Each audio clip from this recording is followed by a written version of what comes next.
बातमीला सत्याचा आधार म्हणजेच निर्भीड विचार।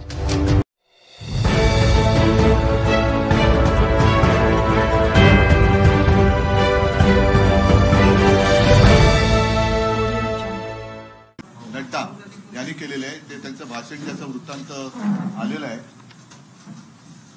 सर्वच लोकांनी आता डोळे उघडून कान उघडून आपला देश कुठे चाललेला आहे आणि तो ज्याला कृती देणारं भाषण तिथे नेऊ देणं त्याच्यामध्ये आपण मदत करायची की नाही हे देशातल्या प्रत्येक सामान्य नागरिकांनी आता ठरवण्याची वेळ आलेली आहे। नड्डांची एक दोन वाक्य ही हे बिहार मधले मुद्दे आहेत जे मला आता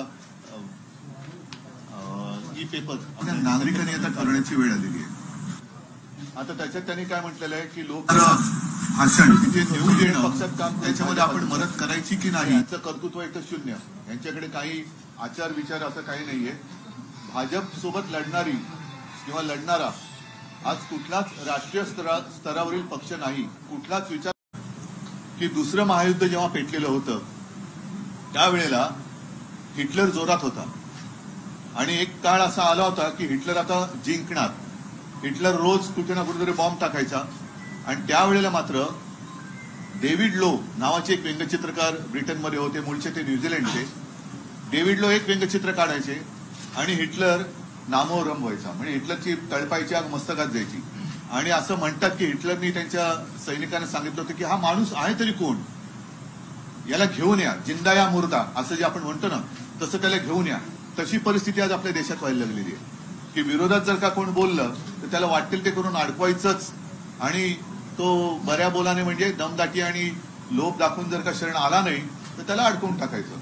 ठीक आहे, न्यायदेवतेवरती आमचा विश्वास आहेच, कारण शेवटी 4 स्तंभ आपण आपल्या लोकशाहीचे मानतो आणि या स्तंभांपैकी बाकीचे स्तंभ त्याच्यात एक तुमचा सुद्धा आला आणि तुमच्याच पैकी एक आज त्याला अटक झालेली आहे। ही अटक आणि सगळ्या गोष्टी बघितल्यानंतर मला तर जसं नितीन गडकरी म्हणाले तसं आता वाटायला लागलेलं आहे राजकारण सोडण्याचा मुद्दा नाहीये, पण राजकारण आता घृणास्पद व्हायला लागलेलं आहे। घृणा वाटायला लागलेली आहे या राजकारण्यांची। एक दिलदारपणा पाहिजे। तुम्हाला इतर पक्ष संपवायची जर का हौस असेल तर तुम्ही जनतेसमोर जा। जसे तुमचे काही विचार इतरांना विचार नाहीये तर तुमचं काम सोपं असायला पाहिजे। तुम्ही तुमचे विचार मांडा, ज्यांच्याकडे विचार असतील किंवा नसतील ते त्यांचे मुद्दे मांडतील आणि जो काही निर्णय आहे तो जनतेला घेता येईल, जे आजपर्यंत करत आले। अगदी काँग्रेस सुद्धा 60-65 वर्ष काँग्रेसने राज्य केलं।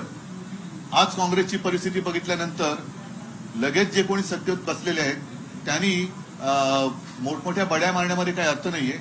कारण हे तुम्हाला सांगतो की मला एका गोष्टीचा नक्कीच एक अभिमान आहे की मी 2.5 वर्ष मुख्यमंत्री जरूर होतो, पण त्या 2.5 वर्षाच्या काळामध्ये माझ्या डोक्यात कधी मुख्यमंत्री पदाची हवा गेली नव्हती, ती मी जाऊ दिली नव्हती आणि मला त्याचा स्पर्शही झाला नव्हता। याचं कारण शिवसेना प्रमुख जे सांगायचे की या सगळ्या ज्या गोष्टी असतात, पदं असतील, सत्ता असेल, येते जाते परत येते, पण तू नेहमी लोकांशी नम्र राहा, लोकांशी नेहमी नम्र राहा। मी नम्र राहण्याचा प्रयत्न नेहमी करत आलेलो आहे।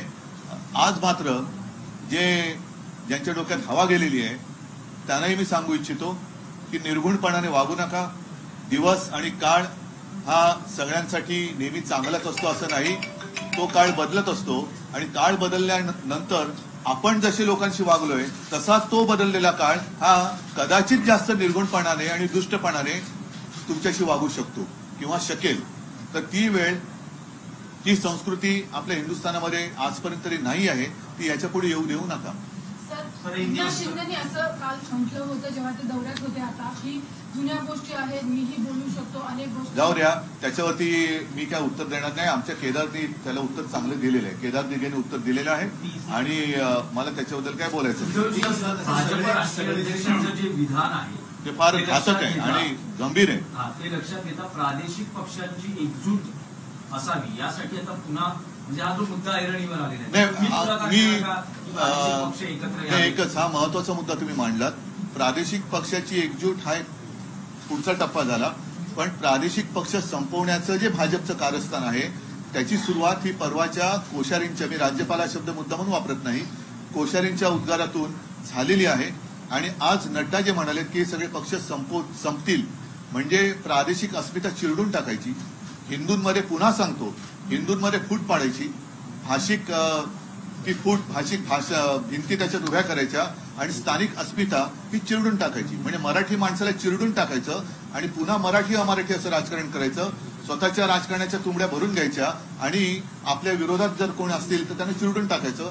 असं हे भाजपाचं कारस्थान आता अत्यंत भेसूरपणाने जनतेसमोर आलेलं आहे. सर, एक प्रश्न असा आहे की ज्याप्रमाणे आपण प्रादेशिक पक्षांना ताकद देण्याची गोष्ट करता, ममता बॅनर्जी या ठिकाणी आल्या आणि सगळ्यांना एकत्र करण्याचा प्रयत्न केला, परंतु तो प्रयोग मात्र राष्ट्रपती उपराष्ट्रपतीच्या या निवडणुकीमध्ये एकत्र शेवटी एक लक्षात घ्या, त्याही वेळेला म्हणजे तेव्हा आणीबाणीच्या वेळेला आणीबाणीला एक अनुशासन, देशाला अनुशासन पाहिजे म्हणून शिवसेनेने जरूर पाठिंबा दिला होता. कारण ते पुन्हा त्याच्यावर ते बोलतील तुम्हीच पाठिंबा दिला होता. हो, ते अनुशासनासाठी, कारण तो सगळा इतिहास आणीबाणीचा काढला तर त्या सगळ्या गोष्टी तुम्हाला दिसतील.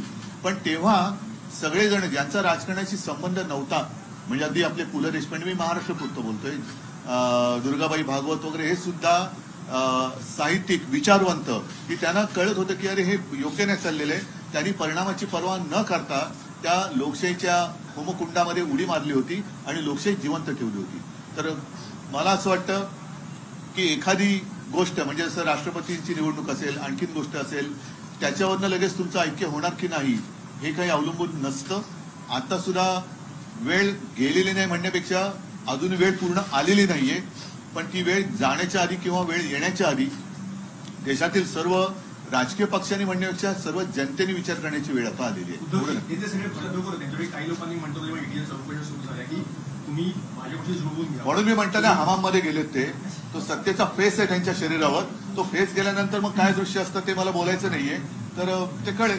पण याच्यात मला मी पुन्हा सांगतो की जसं आता माझ्या बाजूला अरविंद आहेत, वायकर आहेत, सुनील आहेत, असे अनेक, म्हणजे कोणतरी एक दलाल बोललाय की आता यांना आमदार आणि खासदार शोधावे लागतात. एक दलाल कोणतरी बोललाय, दलाल आहे तो. तर आमदार आणि खासदार ठीक आहेत, पण माझ्या बरोबर आहे ते दमदार आणि वफादार आहेत. हाच होता की जिस तरह से जेपी नड्डा जी का बयान आता है और कल जिस तरह से संजय राउत साहब को गिरफ्तार किया जाता है, आज आपने परिवार से मुलाकात की, आपकी क्या प्रतिक्रिया है? जैसे मैंने अभी अभी कहा कि नड्डा साहब ने जो भी कल कुछ भाषण दिया है, क्या उसमें आपको प्रजातंत्र दिखाई दे रहा है? सिर्फ एक ही पार्टी, मतलब उनकी जो पार्टी है वही रहनी चाहिए और वही रहेगी, और बाकी सारे पार्टी, जितनी सारे पक्ष हैं, सारी पार्टियां है, वो खत्म हो जाएगी. आज तक हम मानते थे कि ये शतरंज, यानी कि मराठी में कहते बुद्धिबल, तो इसमें शतरंज नहीं है, बुद्धि का कोई ठिकाना नहीं है, सिर्फ बल वापरले जाते हैं, शक्ति का उपयोग किया जा रहा है. और अगर ऐसे ही आपका तरीका होगा तो मैं यही कहना चाहता हूं, जमाना एक रहता नहीं, सारे लोगों के लिए दिन जो है बदलते रहते हैं. अच्छे दिन बुरे दिन, अच्छे दिन कब आएंगे वो बात अलग थी, लेकिन ऐसे लोगों के बुरे दिन तो जरूर आते हैं. और आप जैसे बर्ताव उस वक्त अन्य लोगों के साथ करते हो, शायद उससे बुरा बर्ताव उस वक्त जनता आपके साथ कर सकती है. तो मेरी विनती है कि जो भी विचार अगर आपके पास है, सोच आपके पास है, जनता के सामने आइए. हमारी सोच जो भी है हम जनता के सामने रख रहे हैं, आप भी सोच रखिए और जनता के ऊपर फैसला छोड़ दो. जिसको प्रजातंत्र कहते हैं, जरा मला पूर्ण तरीके से उसे प्रजातंत्र कहते हैं. ये अगर आप ईडी, इनकम टैक्स, सीबीआई, तो फिर प्रजातंत्र कहाँ रहा? जितने हमारे सारे लोग गए हैं, मैंने कहा कि वो तो गए, उनके हमाम में गए हैं, हमाम में गए हैं वो. अब वो मजा ले रहे, लेने दो, लेकिन जब पानी बंद हो जाएगा तो क्या करेंगे आप?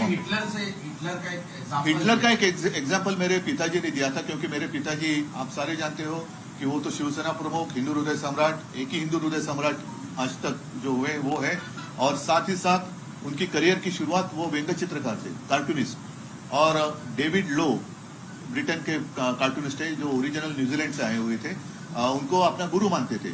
तो उन्होंने, मेरे पिताजी ने कहा था, मुझे भी कहा था, और शायद मैं मानता हूं कि पब्लिकली भी कहा था कि जब सेकेंड वर्ल्ड वॉर चल रहा था तो हिटलर एक समय ऐसे आया था कि अब उस वक्त लग रहा था कि शायद हिटलर जीत जाएगा, पूरी दुनिया को अपने कब्जे में ले लेगा.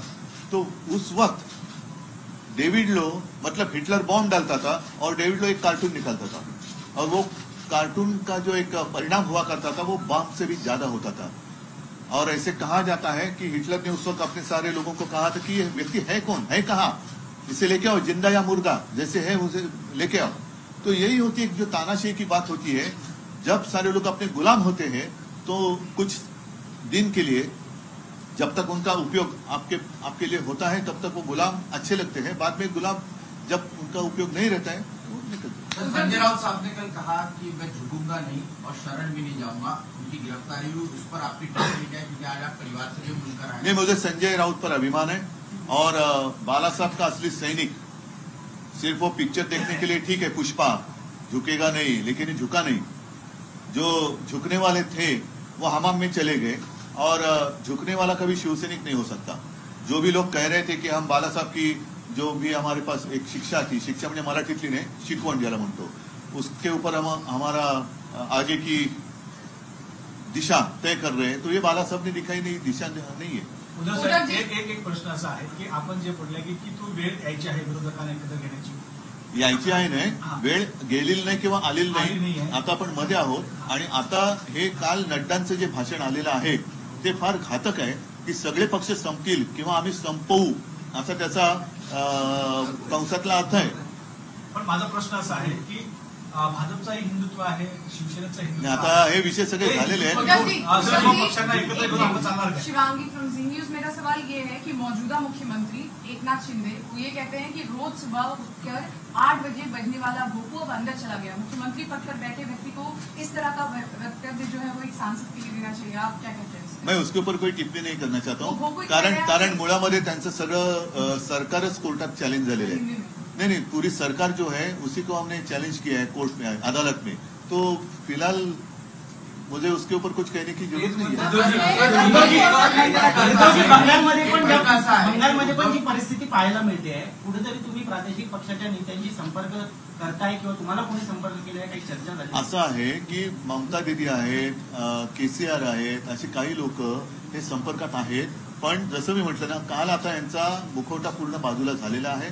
आणि जसं मी परवा आपल्या कोश्यारींना एक धन्यवाद दिले होते की तुमच्या पोटातलं ओठावरती आलं अनावधानाने, की महाराष्ट्रामध्ये मराठी माणूस किंवा मराठी अस्मिता चिरडण्याचं जे तुमचं स्वप्न आहे ते तुम्ही कदाचित अनावधानाने आमच्यासमोर आणलं। तसंच काल भारतीय जनता पक्षाचे अध्यक्ष जे आहेत त्यांच्या पोटातलं ओठावरती आलं की त्यांना या देशात आता दुसरे कोणते पक्षच नको आहेत, म्हणजे हुकुमशाही पाहिजे, याचा असा त्याचा अर्थ झाला। सर, माझा संजय राऊतांना अटक केल्यानंतर काल शरद पवारांचे अजून एकही वक्तव्य आलं नाहीये, तुम्ही पण बोला ना। तर अशी एक चर्चा आहे की संजय राऊतांना एकटं पाडलं जात आहे का, यावर तुम्हाला काय? मला या फालतू प्रश्नाला उत्तर द्यायची नाहीये, कारण मी आता संजयच्या घरी जाऊन आलो। पुन्हा एकदा सांगतो की संजय आणि आमचे कौटुंबिक चांगले संबंध आहेत। संजय माझा जुना मित्र आहे आणि म्हणूनच त्याला मी आरोचुरे करतोय। तो एक कट्टर शिवसैनिक आहे आणि त्यांनी या दंडेलशाही विरुद्ध न झुकता लढू शकतो ही एक ठिणगी नक्कीच त्यांनी टाकलेली आहे।